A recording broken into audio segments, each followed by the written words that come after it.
ఇలా పుత్రశోకం ఉంటే తెలుస్తుంది తల్లి.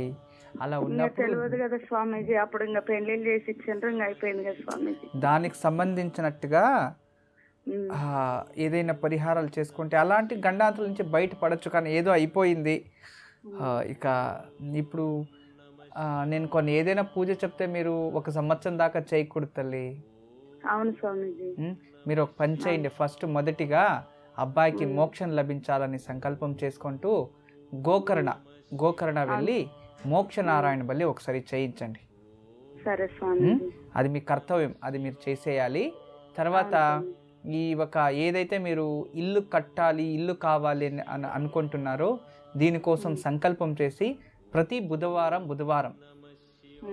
ఒక కొబ్బరికాయ, పచ్చరంగు బ్లౌజ్ పీస్ కానీ ఏదైనా, తర్వాత పెసరపప్పు కాదు, పెసరు 100 గ్రామ్ పెసరు, అక్కడ కాస్త దక్షిణ, తర్వాత ఈ పచ్చరంగు గుడ్డ, ఒక కొబ్బరికాయని చేతిలో పట్టుకొని ఎవరికైనా బ్రాహ్మణులకి దానం ఇచ్చేయండి.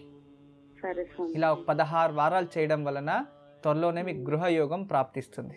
పూర్వాజిత కర్మఫలం వల్ల అలా అయిపోయింది తల్లి. మీరు ఇంకేం బాధపడకండి. ఇప్పుడు మీకు ఇల్లు కావాలి అంతే కదా?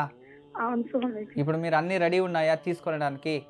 అవును స్వామీజీ. ఇప్పుడు పక్కనే ప్లాట్ అమ్ముతామంటుండ్రు స్వామీజీ, దాని గురించి డిస్కషన్ నడుస్తుంది. సరే తల్లి, ఫిబ్రవరిలో మీ ఇల్లు మీకు వస్తుంది. నేను చెప్తున్నాను, ఇక అయిపోతుంది. అర్థమైంది కదా? ఫిబ్రవరిలో రిజిస్ట్రేషన్ డెఫినెట్. మీరు అడిగారు వరము, అది భగవంతుడు మీకు ఇచ్చాడు. ఇక మీరు హ్యాపీగా ఉండండి. కానీ ఇది నేను చెప్పాను కదా మీ అబ్బాయి కోసం, ఇక జీవితంలో మర్చిపోవాలి. భగవంతుని నమ్ముకొని ఉండాలి. ఎందుకంటే ఎప్పుడు భగవంతుడే మనం పూజ చేసాం, ఇంతంతా చేసాం, భగవంతుడు మన చెయ్యి వదిలేసాడే అనుకోకూడదు.